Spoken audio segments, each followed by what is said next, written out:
L'anxiété, quand elle intervient, c'est tu n'es pas sur ton chemin, tu n'as peut-être pas résolu ton passé, tu es à côté de ta vie en fait. Donc c'est ça en fait, tout ce qu'on ressent dans le corps, en fait, il y a un message précis. On est tous des êtres humains, on est tous posés sur le mode survie, on a peur de la violence, on a peur de la mort, on a peur de perdre ses proches. Ben, c'est là qu'il faut que tu prennes le temps aussi, pourquoi pas, de parler un peu de tes failles, de parler un peu de ce qui te touche. Et cet apprentissage-là, en fait, ça va dénouer un blocage et l'anxiété va commencer à ce moment-là à se dénouer tranquillement.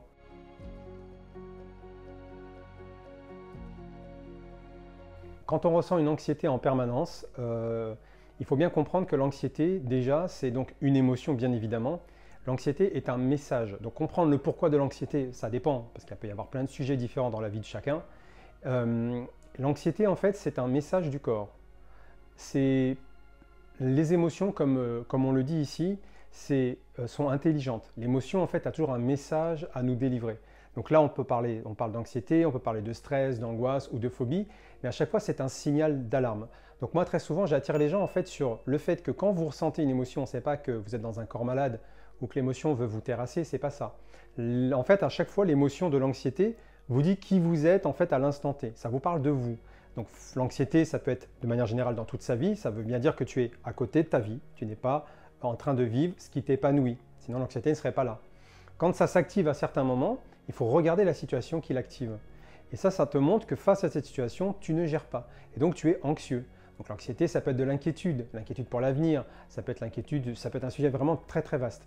Mais en fait, on attire ton attention pour que tu regardes chez toi ce que tu n'arrives pas à gérer dans ce monde extérieur. Donc ce regard-là, évidemment, tout seul, on ne peut pas le faire, mais ça, c'est un travail qui est nécessaire.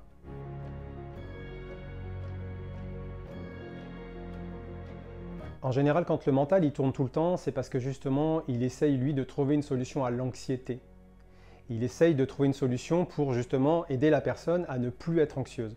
Mais quand on est anxieux, c'est parce que justement, il y a des choses à résoudre dans sa vie, peut-être dans son passé, peut-être qu'il y a des choses à résoudre du côté de tout ce qui est lié à sa capacité, à être qui on a envie d'être. Ça peut toucher à sa personnalité, à son individualité, à son identité.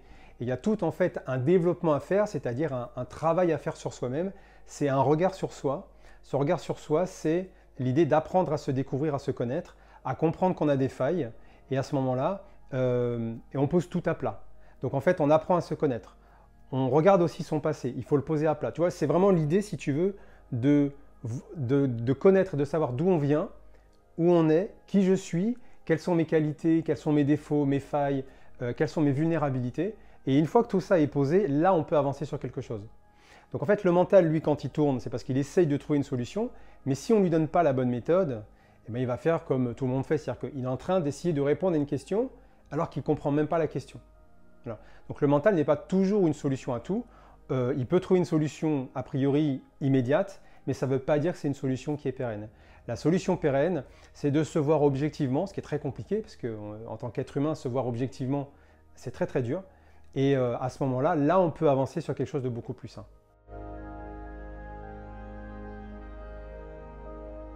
Quand on a l'impression de ne pas pouvoir s'en sortir seul, moi je trouve que ce n'est pas une mauvaise chose finalement de se donner cette réflexion-là. Parce que tout seul, on ne peut pas s'en sortir, c'est impossible. Après, ça ne veut pas dire qu'il faut prendre que des thérapeutes, mais les thérapeutes sont bien parce qu'ils aident à comprendre, à se comprendre soi. Mais s'en sortir seul, quand on est anxieux, c'est pas possible. Il faut peut-être apprendre à demander de l'aide. Il faut peut-être apprendre aussi à exprimer ce qu'on a sur le cœur. Parce que généralement, ce sont des gens qui ne vont pas forcément exprimer, ou alors ils expriment de l'agacement, mais ça saccade, mais ce n'est pas le réel message qu'ils ont au fond du cœur. Ou alors cette catégorie de personnes qui a du mal en fait à parler réellement de leur intériorité, tu sais. C'est-à-dire qu'ils ont du mal vraiment à parler de ce qui les touche, parce qu'ils ne veulent pas déranger les gens. Donc ça crée une forme d'anxiété. Généralement, l'anxiété pour moi, de mon expérience, de ce que je vois, c'est plutôt les gens qui n'osent pas embêter les autres, tu vois. Et là, il faut demander de l'aide, il faut parler, mais il y a vraiment des gens qui sont coincés sur ça. C'est très très dur de parler d'un truc qui nous a touchés auparavant, dans le passé, parce que ça voudrait dire qu'on se met à nu face aux gens. Je parle d'une faille que j'ai en moi. Si je l'expose aux gens, cette faille-là, ils vont utiliser cette faille peut-être pour me nuire, parce qu'il y a des gens qui ont peur de ça. Hein. Donc en fait, à l'apprentissage, c'est comprendre qu'on est tous un peu pareils. C'est-à-dire, on est tous des êtres humains, on est tous posés sur le mode survie, on a peur de la violence, on a peur de la mort, on a peur de perdre ses proches. En tant qu'ego, on a peur de tout ce qui est de perdre nos repères rassurants et qu'on est tous à peu près dans le même bateau. Après, il y a des gens qui vont te parler, il y a du magnétisme naturel qui se fait, mais des fois c'est répulsif, c'est-à-dire qu'il y a des gens, tu ne peux pas les voir. Mais l'idée c'est, les gens que tu aimes à peu près bien, ben c'est là qu'il faut que tu prennes le temps aussi, pourquoi pas, de parler un peu de tes failles, de parler un peu de ce qui te touche. Et cet apprentissage-là, en fait, ça va dénouer un blocage, et l'anxiété va commencer à ce moment-là à se dénouer tranquillement. Ça, c'est lié à ce que j'appelle sa vérité personnelle. Il faut savoir libérer en fait sa vérité personnelle, c'est-à-dire, voilà mon vécu. Et je ne dis pas qu'il faut aimer son vécu, mais il faut le voir tel qu'il est objectivement, quoi.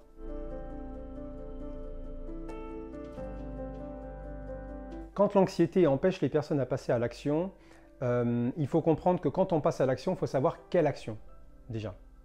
Et très souvent, les gens vont, quand on est anxieux, on a peut-être tendance à tourner un peu en rond. Et quand on passe à l'action, il y a un côté, tu sais, peut-être un petit peu radical, c'est-à-dire que j'y vais. Mais il faut faire attention, parce qu'il y a une jauge d'estimation de soi. Donc je suis anxieux, je reste dans ma zone de confort. Là, il y a la zone de progression. Et là, il y a la surestimation. Et des fois, c'est juste que les gens, ils montent trop haut. Donc en fait, en gros, si tu es anxieux, je ne sais pas, tu veux apprendre à faire du tennis, tu ne vas pas faire des compétitions avec des gens qui jouent depuis des années alors que tu viens de commencer. Si tu ne sais pas nager, tu ne vas pas sauter dans l'eau à la piscine, allez hop, je saute dans l'eau, puis je vais apprendre à nager. Tu vois, donc, il y a en fait une notion d'apprentissage. Donc, ton anxiété t'empêche de passer à l'action. Oui, parce que ton anxiété te montre, regarde, je te montre que sortir de ta zone de confort, c'est compliqué pour toi. C'est ça qu'elle dit l'anxiété à ce moment-là. Et donc, pour inverser le problème, en tout cas pour l'annihiler tout doucement dans le temps, eh ben, on se dit, ok, je vais essayer de sortir de la zone de confort. Mais comment on fait pour sortir de la zone de confort? Parce que si tu dis à quelqu'un, madame, il faut sortir, ou monsieur, il faut sortir de la zone de confort, ils n'y iront jamais. Par contre, tu leur dis, non, mettez juste un pied dehors. Vous allez tout doucement. Par exemple, si vous prenez la voiture et vous faites toujours le même trajet, bah, à partir de là, essayez, vous allez chercher votre baguette de pain, et bah, vous prenez d'autres chemins, perdez-vous exprès. Puisque la peur, c'est de tout ce qu'on ne connaît pas, tout ce qui est inconnu. Alors que tout ce qui est inconnu, c'est là qu'il y a beaucoup d'informations que les gens peuvent ramener pour justement se développer. Ça s'appelle l'expérience de vie, quoi, tout simplement.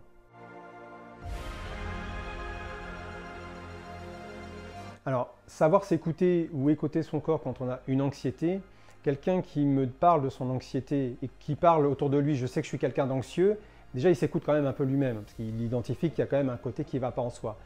Apprendre à écouter son corps, ça veut dire qu'il faut comprendre le message de l'anxiété. Donc comprendre le message, l'anxiété te dit, encore une fois, que c'est simplement que je te montre qui tu es face à cette situation. Mais ça peut être une situation à l'instant T, mais ça peut être une situation dans ta vie de manière générale. Tu es anxieux dans un travail que tu as depuis 20 ans parce que tu t'ennuies, quoi. Il y a une anxiété qui s'installe. Tu t'inquiètes parce que tu te dis, mais ouais, c'est ça ma vie. Donc, écouter son corps, ça veut dire j'entends ou je ressens que quelque chose se passe comme une anxiété. Je vais poser mon regard sur moi-même et je vais écouter ce que mon corps me dit.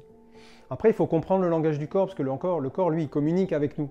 Ce que j'explique aux gens, votre corps, il est extraordinaire. Lui, quand vous vous cognez, il va vous donner une douleur. Et si vous donne une douleur à ce moment-là, ce n'est pas pour vous embêter. C'est pour attirer votre attention sur la zone qui a été perturbée par le choc. Donc l'idée, c'est bien d'attirer votre attention pour protéger la zone qui perturbe l'équilibre du corps. Donc c'est ça en fait, tout ce qu'on ressent dans le corps, en fait, il y a un message précis. Maintenant, évidemment, c'est pour les gens qui ne connaissent pas, je peux comprendre que c'est compliqué. Mais l'anxiété, quand elle intervient, c'est tu n'es pas sur ton chemin, tu n'as peut-être pas résolu ton passé, tu es à côté de ta vie en fait. Tu ne mets pas l'énergie au bon endroit, tu penses que ta vie c'est ça. Il y a des gens qui vont se contenter d'une vie à peu près ok, alors que si ça se trouve, ils ont une ambition cachée. Tu vois? Donc le corps, lui, l'écouter, ça veut dire je ressens quelque chose, ben, je vais mettre une action pour essayer de corriger le truc. Déjà, je me prends dans les bras, je me pardonne si je suis passé en action, mais il faut être gentil avec soi, ce que j'ai déjà dit, mais il faut aussi se mettre en action. Se mettre en action, c'est important.